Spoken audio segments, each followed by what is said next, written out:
As you cannot possibly cultivate humility, as you cannot possibly cultivate love, so also virtue cannot be cultivated, and there is great beauty in that.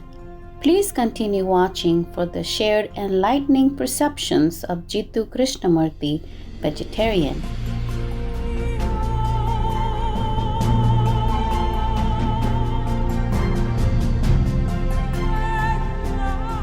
Two worlds can meet when speaking the same language. Namaste is a good way to connect with the locals of inspiring India. It means hello in Hindi, one of the official languages of the country. Divine viewers, I'm Gayatri. The respectful people of India are touched by your good-hearted nature, thus making the world a better place. May you preserve this quality through the compassionate vegan lifestyle in heaven's blessings.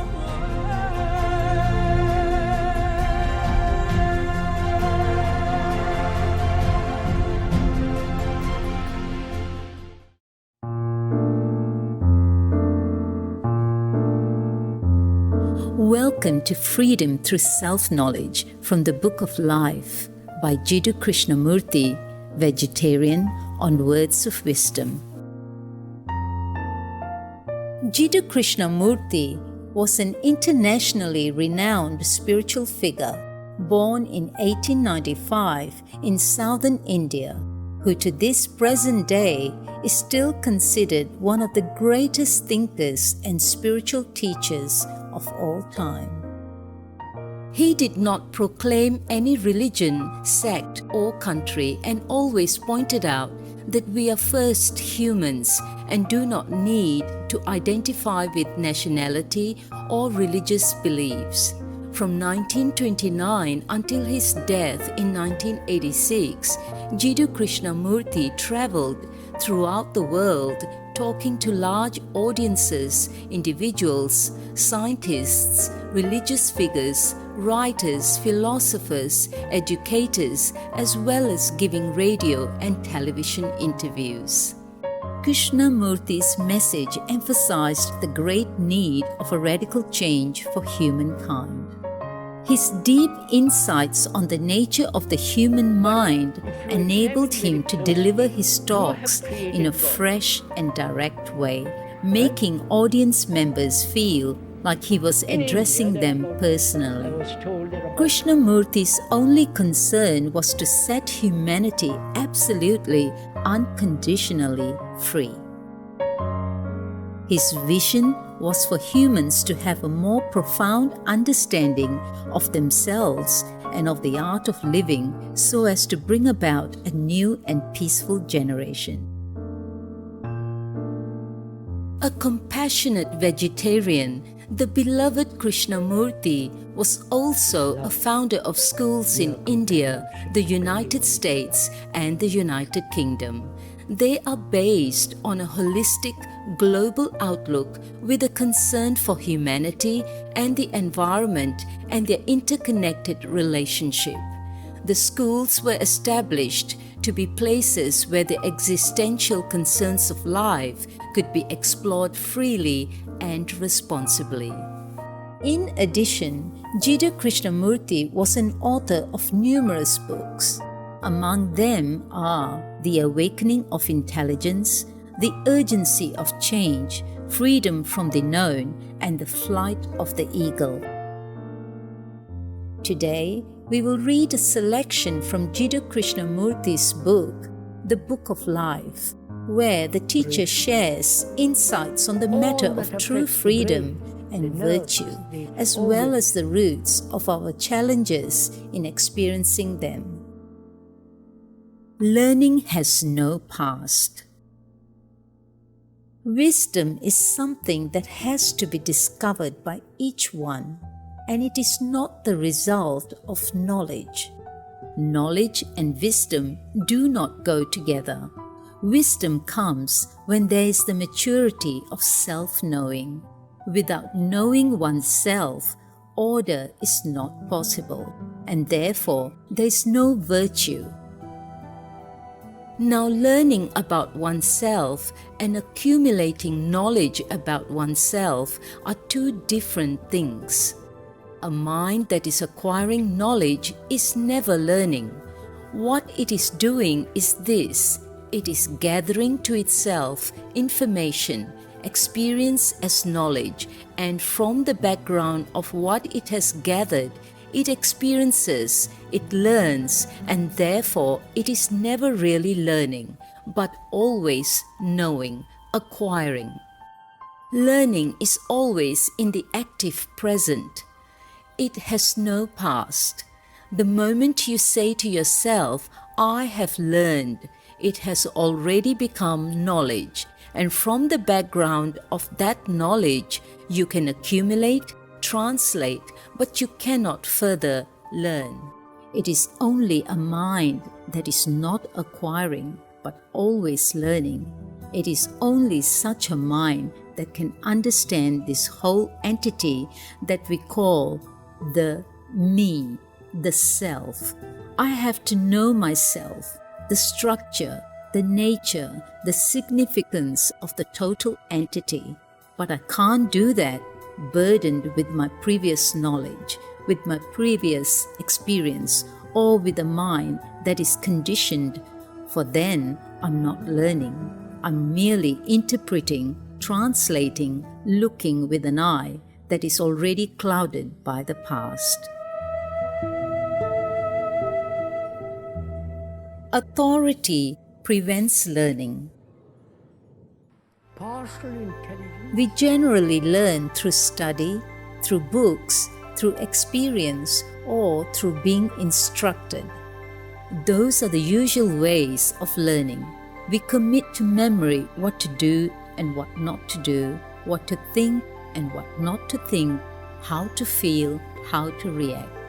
Through experience, through study, through analysis, through probing, through introspective examination, we store up knowledge as memory, and memory then responds to further challenges and demands from which there is more and more learning. What is learned is committed to memory as knowledge, and that knowledge functions whenever there is a challenge or whenever we have to do something. Now, I think there is a totally different way of learning, and I'm going to talk a little bit about it. But to understand it and to learn in this different way, you must be completely rid of authority.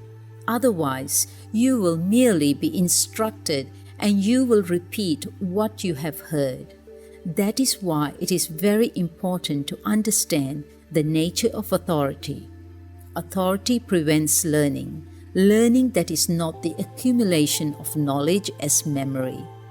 Memory always responds in patterns. There is no freedom. A man who is burdened with knowledge, with instructions, who is weighed down by the things he has learned, is never free. He may be most extraordinarily erudite, but his accumulation of knowledge prevents him from being free, and therefore he is incapable of learning. To destroy is to create. To be free, you have to examine authority, the whole skeleton of authority, tearing to pieces the whole dirty thing. And that requires energy, actual physical energy, and also it demands psychological energy. But the energy is destroyed, is wasted when one is in conflict. So when there is the understanding of the whole process of conflict, there is the ending of conflict. There is abundance of energy. Then you can proceed, tearing down the house that you have built throughout the centuries, and that has no meaning at all. You know, to destroy is to create. We must destroy, not the buildings, not the social or economic system. This comes about daily, but the psychological, the unconscious and the conscious defenses, securities that one has built up rationally individually, deeply, and superficially. We must tear through all that to be utterly defenseless, because you must be defenseless to love and have affection. Then you see and understand ambition, authority, and you begin to see when authority is necessary and at what level. The authority of the policeman and no more. Then there is no authority of learning, no authority of knowledge, no authority of capacity, no authority that function assumes and which becomes status. To understand all authority of the gurus, of the masters and others requires a very sharp mind, a clear brain, not a muddy brain, not a dull brain.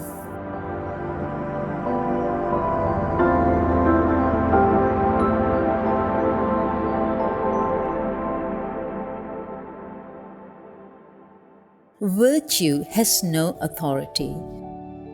Can the mind be free from authority, which means free from fear, so that it is no longer capable of following?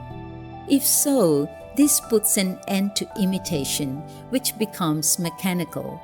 After all, virtue, ethics, is not a repetition of what is good. The moment it becomes mechanical, it ceases to be virtue. Virtue is something that must be from moment to moment, like humility.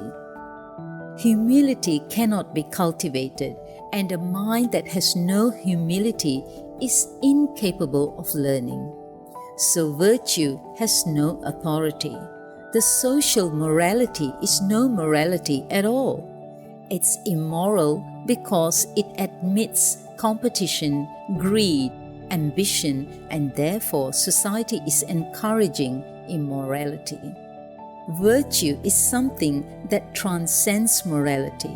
Without virtue, there is no order, and order is not according to a pattern, according to a formula.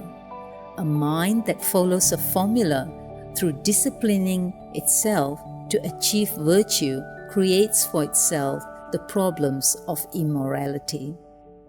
An external authority that the mind objectifies apart from the law as God, as moral, and so on, becomes destructive when the mind is seeking to understand what real virtue is. We have our own authority as experience, as knowledge, which we are trying to follow. There is this constant repetition, imitation, which we all know. Psychological authority, not the authority of the law. The policeman who keeps order, the psychological authority which each one has, becomes destructive of virtue, because virtue is something that is living, moving. As you cannot possibly cultivate humility, as you cannot possibly cultivate love, so also virtue cannot be cultivated, and there is great beauty in that. Virtue is non-mechanical, and without virtue, there is no foundation for clear thinking. The old mind is bound by authority. The problem then is it possible for a mind that has been so conditioned, brought up in innumerable sects, religions, and all the superstitions, fears, to break away from itself and thereby bring about a new mind? The old mind is essentially the mind that is bound by authority. I'm not using the word authority in the legalistic sense, but by that word I mean authority as tradition, authority as knowledge, authority as experience, authority as the means of finding security and remaining in that security, outwardly or inwardly, because, after all, that is what the mind is always seeking, a place where it can be secure, undisturbed. Such authority may be the self-imposed authority of an idea or the so-called religious idea of God. which has no reality to a religious person. An idea is not a fact. It is a fiction. God is a fiction. You may believe in it, but still it is a fiction. But to find God, you must completely destroy the fiction, because the old mind is the mind that is frightened, is ambitious, is fearful of death, of living, and of relationship, and it is always consciously or unconsciously seeking a permanency, security. Free at the beginning. If we can understand the compulsion behind our desire to dominate or to be dominated, then perhaps we can be free from the crippling effects of authority. We crave to be certain, to be right, to be successful, to know, and this desire for certainty, for permanence, builds up within ourselves the authority of personal experience, while outwardly it creates the authority of society, of the family, of religion, and so on. But merely to ignore authority, to shake off its outward symbols, is of very little significance. To break away from one tradition and conform to another, to leave this leader and follow that, is but a superficial gesture. If we are to be aware of the whole process of authority, if we are to see the inwardness of it, if we are to understand and transcend the desire for certainty, then we must have extensive awareness and insight. We must be free, not at the end, but at the beginning. Liberation from ignorance, from sorrow. We listen with hope and fear. We seek the light of another, but are not alertly passive to be able to understand. If the liberated seems to fulfill our desires, we accept him. If not, we continue our search for the one who will. What most of us desire is gratification at different levels. What is important is not how to recognize one who is liberated, but how to understand yourself. No authority here or hereafter can give you knowledge of yourself. Without self-knowledge, there is no liberation from ignorance, from sorrow. Why do we follow? Why do we accept? Why do we follow? We follow another's authority, another's experience, and then doubt it. This search for authority and its sequel, disillusionment, is a painful process for most of us. We blame or criticize the once accepted authority, the leader, the teacher, but we do not examine our own craving for an authority who can direct our conduct. Once we understand this craving, we shall comprehend the significance of doubt. Can I rely on my experience? Most of us are satisfied with authority because it gives us a continuity, a certainty, a sense of being protected. But a man who would understand the implications of this deep psychological revolution must be free of authority. Must he not? He cannot look to any authority, whether of his own creation or imposed upon him by another. And is this possible? Is it possible for me not to rely on the authority of my own experience? Even when I have rejected all the outward expressions of authority, books, teachers, priests, churches, beliefs, I still have the feeling that at least I can rely on my own judgment, on my own experiences, on my own analysis. But can I rely on my experience, on my judgment, on my analysis? My experience is the result of my conditioning, just as yours is the result of your conditioning, is it not? I may have been brought up as a Muslim or a Buddhist or a Hindu. and my experience will depend on my cultural, economic, social, and religious background, just as yours will. And can I rely on that? Can I rely for guidance, for hope, for the vision which will give me faith in my own judgment, which again is the result of accumulated memories, experiences, the conditioning of the past meeting the present?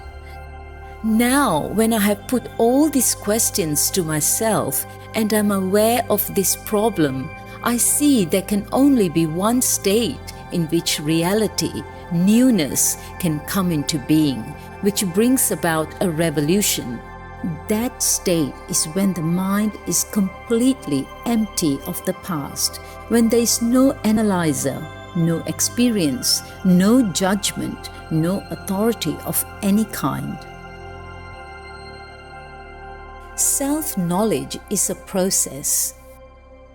So to understand the innumerable problems that each one of us has, is it not essential that there be self-knowledge? And that is one of the most difficult things, self-awareness, which does not mean an isolation, a withdrawal. Obviously, to know oneself is essential, but to know oneself does not imply a withdrawal from relationship. And it would be a mistake, surely, to think that one can know oneself significantly, completely, fully through isolation, through exclusion, or by going to some psychologist or to some priest, or that one can learn self-knowledge through a book. Self-knowledge is obviously a process, not an end in itself. And to know oneself, one must be aware of oneself in action, which is relationship. You discover yourself not in isolation, not in withdrawal, but in relationship to society, to your wife, your husband, your brother, to man. But to discover how you react, what your responses are, requires an extraordinary alertness of mind, a keenness of perception. The untethered mind. The transformation of the world is brought about by the transformation of oneself, because the self is the product and a part of the total process of human existence. To transform oneself, self-knowledge is essential. Without knowing what you are, there is no basis for right thought. And without knowing yourself, there cannot be transformation. One must know oneself as one is, not as one wishes to be, which is merely an ideal and therefore fictitious, unreal. It is only that which is that can be transformed, not that which you wish to be. To know oneself as one is requires an extraordinary alertness of mind, because what is constantly undergoing transformation, change, and to follow it swiftly, the mind must not be tethered to any particular dogma or belief, to any particular pattern of action. If you would follow anything, it is no good being tethered. To know yourself, there must be the awareness, the alertness of mind, in which there is freedom from all beliefs, from all idealization, because beliefs and ideals only give you a color, perverting true perception. If you want to know what you are, you cannot imagine or have belief in something which you're not. If I'm greedy, envious, violent, merely having an ideal of non-violence, of non-greed, is of little value. The understanding of what you are, whatever it be, ugly or beautiful, wicked or mischievous, the understanding of what you are without distortion is the beginning of virtue. Virtue is essential, for it gives freedom. effective self-knowledge. Or is it not possible? Without self-knowledge, experience breeds illusion. With self-knowledge, experience, which is the response to challenge, does not leave a cumulative residue as memory. Self-knowledge is the discovery from moment to moment of the ways of the self, its intentions and pursuit, its thoughts and appetites. There can never be your experience and my experience. The very term my experience indicates ignorance and the acceptance of illusion.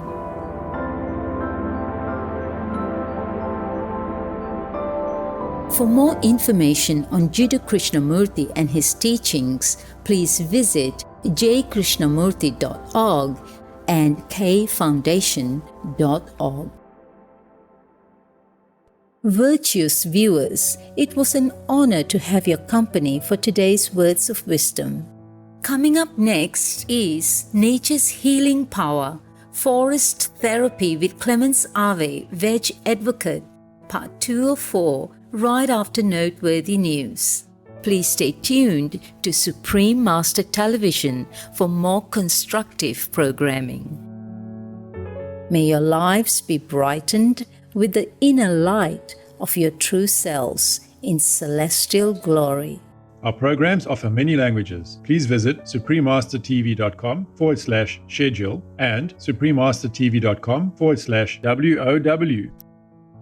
Don't be just a leader, be a great one, a vegan leader.